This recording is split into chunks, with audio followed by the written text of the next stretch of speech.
Here we are, all of us. I think we can take a seat. So, thank you very much for gathering here. I have an incredible panel on my side. I will start making some introductions. I will present each one of you, and then we will start this very interesting discussion on the future of energy. So on my left, Dr. Kimberly Budil, director of the Lawrence Livermore National Laboratory. She is overseeing more than 8,700 staff and an annual budget of $3 billion US dollars. She sets the lab's strategic vision and direction, and while advising senior leaders across government, academia, and industry, she is holding a PhD in engineering and applied science from UC Davis. On her left-hand side, Stefano Buono, founder and CEO of Newcleo. Stefano is a physicist, an entrepreneur, and the founder of the company, which is developing a next-generation lead-cooled modular reactor fueled with reprocessed nuclear waste. A former CERN alumnus, he previously built advanced accelerator applications into a global radiopharmaceutical company acquired by Novartis for $3.9 billion US dollars. Today he leads multiple innovation-focused ventures and chairs several technology and sustainability initiatives. Next is Warwick Matthews, the CEO of Tokamak Energy. Warwick is leading the mission of the company to commercialize fusion energy and high-temperature superconducting magnet technology. He brings over 2 decades of industrial leadership from Rolls-Royce, where he led senior global roles, most recently as Chief Procurement Officer for Civil Aerospace. He now oversees a world-class team advancing fusion for deployment in 2030. And finally, Moritz von der Linden, the CEO of Marvel Fusion. Moritz is the co-founder of the company, where he's driving a next-generation approach to laser-driven fusion energy with 25 years of experience founding and scaling up high-tech companies. And he has built a strong industrial and research partnership to advance Marvel's power plant concept and steer its long-term technology strategy. I am Stefano Marguccio. I'm the Deputy CEO of Sustainable Energy for All, a United Nations initiative to support energy transition and give access to the 660 million people that today doesn't have access to energy. So I'm way out of my comfort zone today to moderate your panel, and I'm really looking forward to this discussion. Let's start with the first round of questions that are more up to the main topic of the Future of Investment initiative today. We are looking at the future of the power sector and the developments. So I will start with a question for Stefano. The quest for energy security is somehow pushing for a strong diversification of the energy ecosystem. So, in your opinion, what is the single greatest geopolitical risk of a multi-speed energy transition where some nations build domestic fortresses around the atom, while others pursue globally sourced supply chain for the sun? Well, the question may seem complicated, but it's not really complicated because the answer is quite simple, I would say. Every country has to find its own balanced portfolio of energy.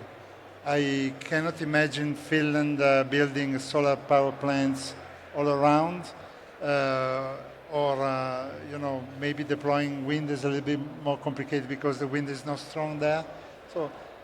So that's why they focus a lot on nuclear energy. So we have to, like building a balanced portfolio for finance, you have to build, as a country, a balanced portfolio of resources.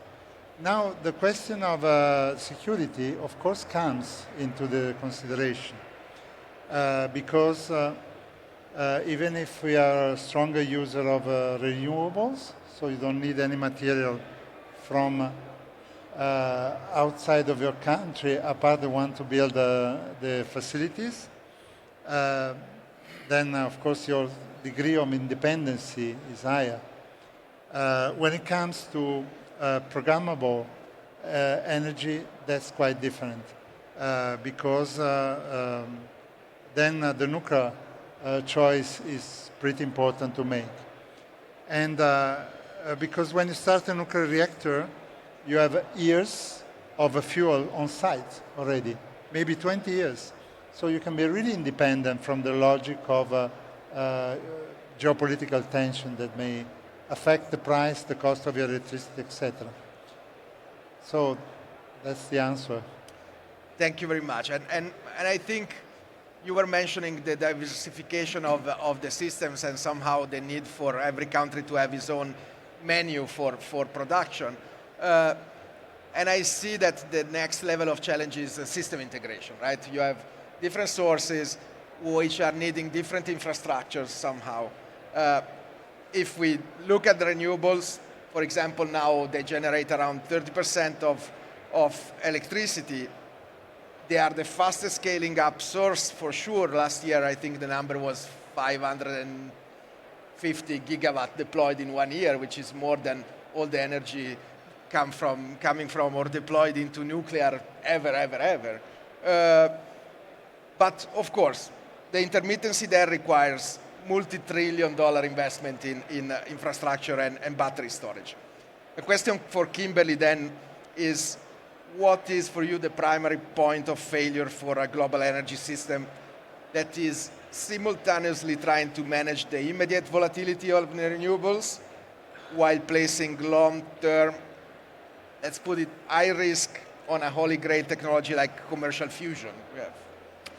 So I think it's a great question, and I think there are really two critical things to consider in the answer. One is the infrastructure. You mentioned that. If we're going to manage this very diverse energy portfolio, we're going to need a very different distribution system and management system. We've heard a lot here about artificial intelligence and what that will enable in terms of managing demand and supply for energy. And I think leaning into those new technology stacks is going to be very important for managing the energy system. So I think that's one potential failure mode. We don't move fast enough to deploy new infrastructure and new modes of operating that infrastructure to really take advantage. I think the second one is not really taking advantage of this diverse opportunity where we have today energy, fission, advanced reactors or small modular reactors ready to be deployed, well-tested, well-understood technology, renewables, costs come down, scaling very well around the world, other sources, and emerging technologies like fusion, where with the right investment and the right effort, we can bring an entirely new baseload generating power source that's clean and stable and can really be an important piece of this international mix in the future. So you can't just take the today energy and not think about the future. So the second failure mode is to not balance those two competing interests and ensure that we're making enough investment in ensuring that this opportunity that fusion presents is really realized in the next decades. Yeah, and of course R&D play a huge part. Yes, please, Boris. One important clarification, electricity is only 20% of primary energy demand. I think that's always important to mention when we talk about what percentage renewables have on electricity. True. I think oil and gas is still feeding 86% of the whole system, so yeah. This for sure. So moving on to you, Moritz. We've been talking about system integration and somehow the need to balance the future and the past. Let's put it like this. So the defining question is where the most critical enabling investment must be made in this ecosystem. So is it in the physical infrastructure of massive long-duration energy storage or in the digital infrastructure of a high-powered predictive grid that we can orchestrate this blend of sources? What is your take? Well, investment needs to be made in all of these areas, but one thing that a smart grid cannot overcome is the sheer increase in energy demand that we will see over the next 25 years.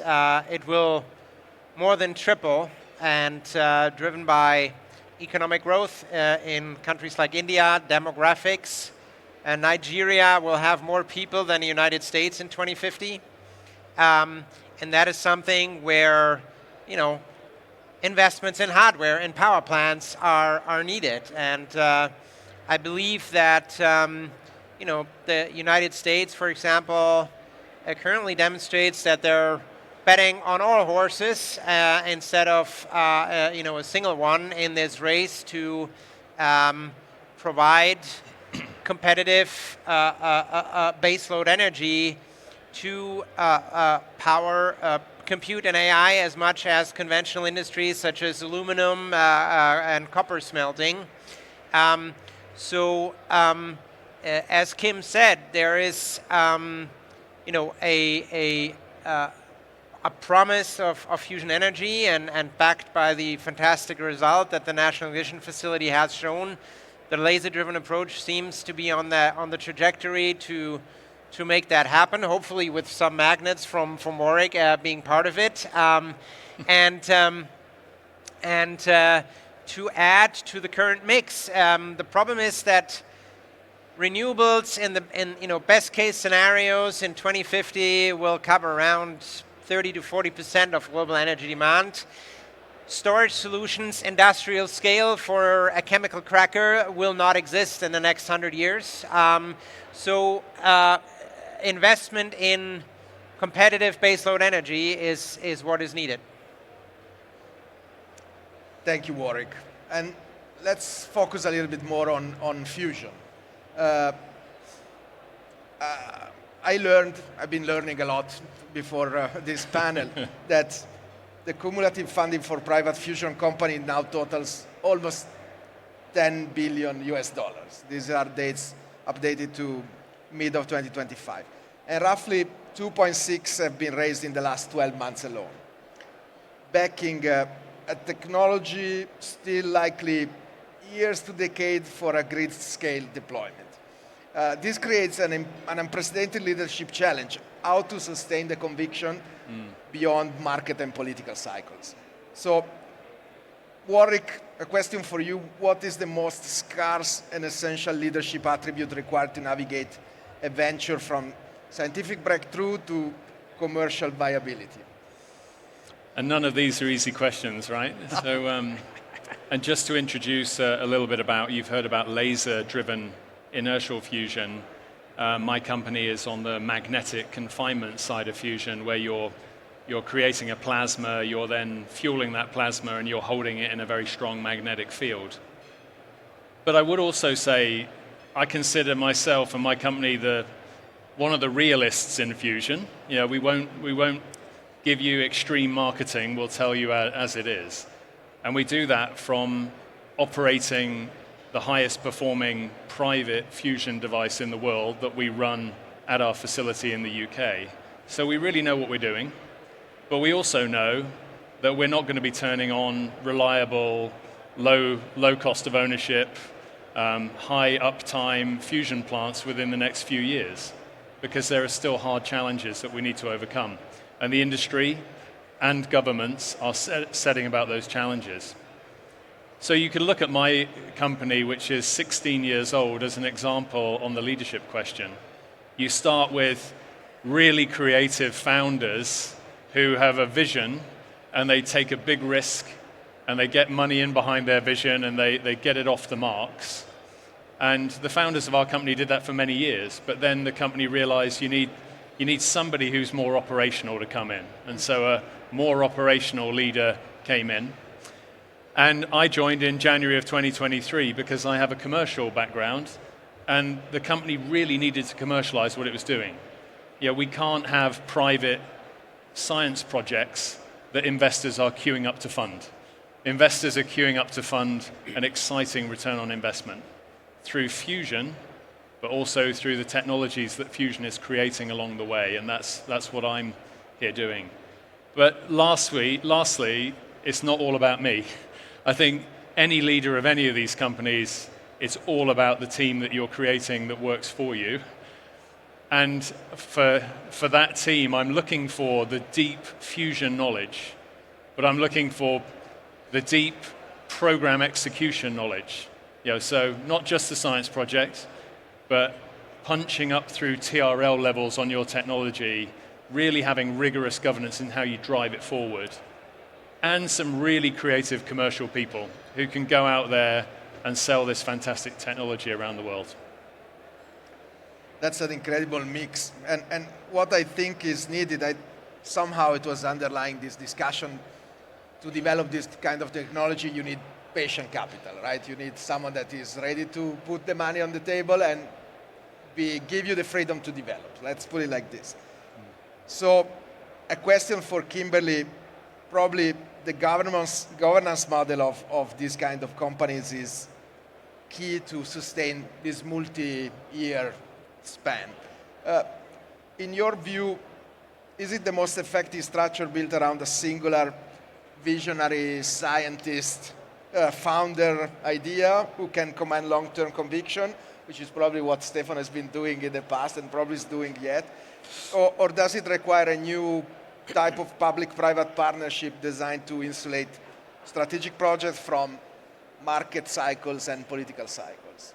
It's an excellent question. And I'll just note that the reason we're talking about fusion today is because of a very long history of very patient capital being invested by governments around the world. So fusion was the province of big publicly funded programs for decades. At my lab, 6 or 7 decades now, because it was a very hard problem. And so it was not going to turn into a commercially viable product on a cycle where private investment really made sense. So in the last few years, we've had a number of science and technology breakthroughs that have allowed it to move into this very aggressive commercial push. But both programs share the same attributes. To do something that hard and that complex requires someone with incredible drive and vision. You don't start down this path unless you have that kind of fortitude. It's going to be a very difficult road. And we have had those people throughout the history of fusion research, both inertial and magnetic, who were just towering figures who saw not the barriers, but the opportunities and really pushed through. You need profits. You need profits. Yeah. But it's a system. It's an incredibly complex system. So as we move into this next phase, people who can translate these breakthroughs that we've had into operating, reliable, readily available 24/7, 365 systems is going to be a critically important feature, and that's a very important shift from where the publicly funded programs have been. The second shift has been pace. Investors want returns on their investments, so we're all learning to move at a speed that we had not achieved before, which is really very energizing for both public and private.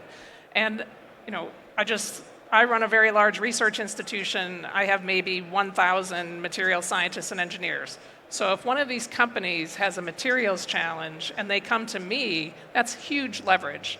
This capability has been built over time, and now I can work with the private sector to help them make faster progress on these enormous challenges. They'll still build the power plant, but I think that public-private ecosystem is really going to be critical if we want to make this technology available on the timescales we believe are possible. Yeah, the public sector is an enabler somehow, an accelerator of what the private can put in place. So now, being where we are, I think I need to give the chance to the companies to elevator pitch a little bit on what they are doing. I will start with Stefano. So I think time and money is critical for investors. So can you give us an idea of newcleo's timeline for delivering energy to the grid? And for those less familiar with your technology, can you briefly explain how your lead-cooled AMR is working? To what extent they could repurpose today's stockpile of nuclear waste, which is, I think, it's breakthrough. It's a very revolutionary approach. So, over to you. It's a revolutionary approach, but it's based on a lot of experience from the industry. Consider that the fission industry is operating on a commercial level since more than 60 years. And, but the research, the innovation has been blocked, I would say, for 40. Since the first accidents and the Chernobyl accident, I would say that there is no more research. So what we have done essentially is to think about what is the perfect strategy for the industry, picking the technology from the past and make it an industrial venture. This has been the idea of using lead as a coolant for the reactors allows essentially to have three main advantages. The first one is the possibility of creating passive safely very easily. So no more accidents, any small incident of a facility can be solved in automatic switching off the reactor with no damage. This is the first objective. Second objective is to achieve that with a low cost. Because of course you can implement passive safety even in more complicated plants, but it's expensive. So we want to have a very competitive cost of electricity.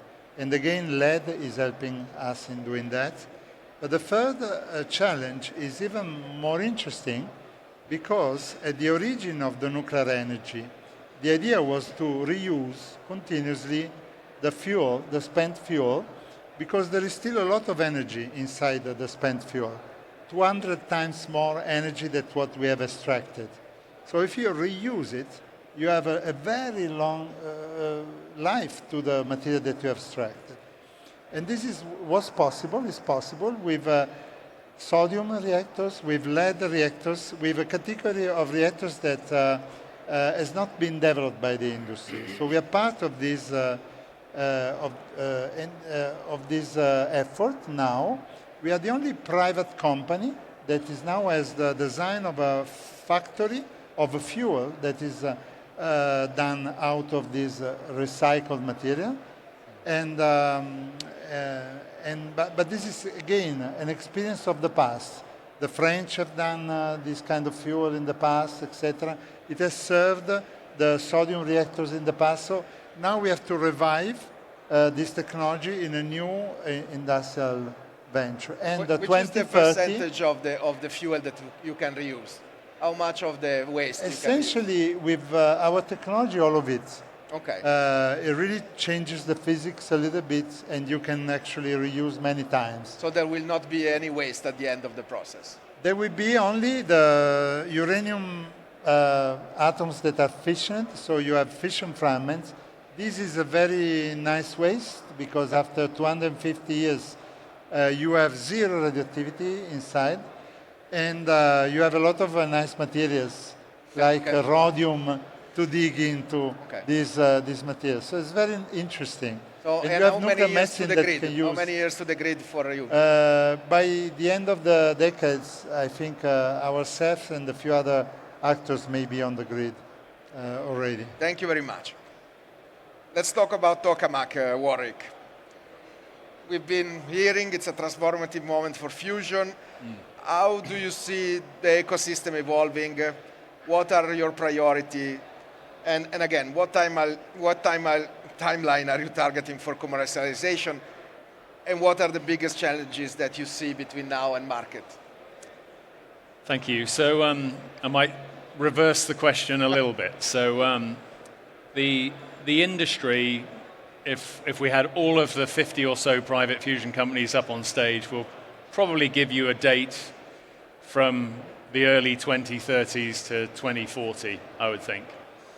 But again, back to the realist bit, we believe this is about the breakthrough experiments that prove gain, that prove control of a burning plasma, but then what the industry needs is a robust power station that is resilient and can last for decades with high uptime. So there's a big engineering challenge in there, which probably puts you to the right-hand side of that scale. And that's one reason why in Fusion, our company, we've chosen to take all of the deep knowledge that we've got and really actively partner with governments and industry on a number of programs. Because I believe that you need government and industry coming together to get the job done. The UK is a very important program for us. They're funding a very large future tokamak, which we can bring a lot of value to. Japan is important to us. Yesterday, it was a pleasure to be in King Abdulaziz City of Science and Technology, where we're going to start working with CAXT on a collaboration on fusion development and other technologies. Now, from a business and commercial point of view, I need to have something more, and that is actively commercializing the superconducting magnet technology that we've developed for fusion.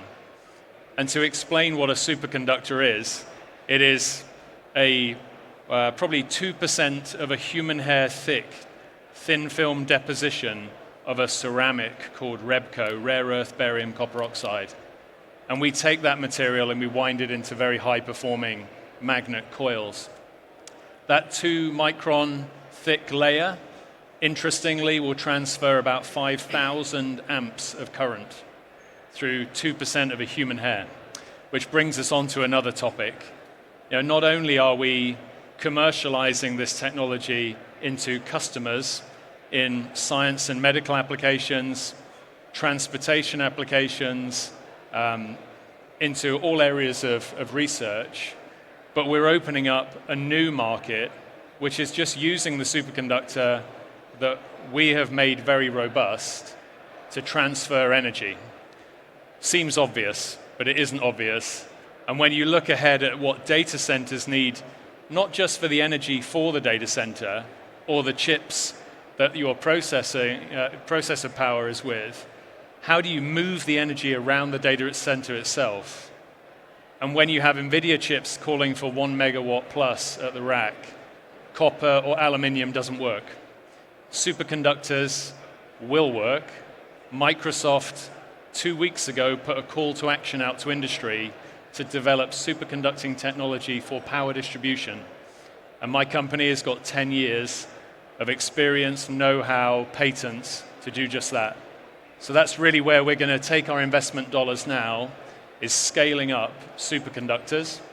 We just bought a company in the UK that provides the machines that wind superconducting cables.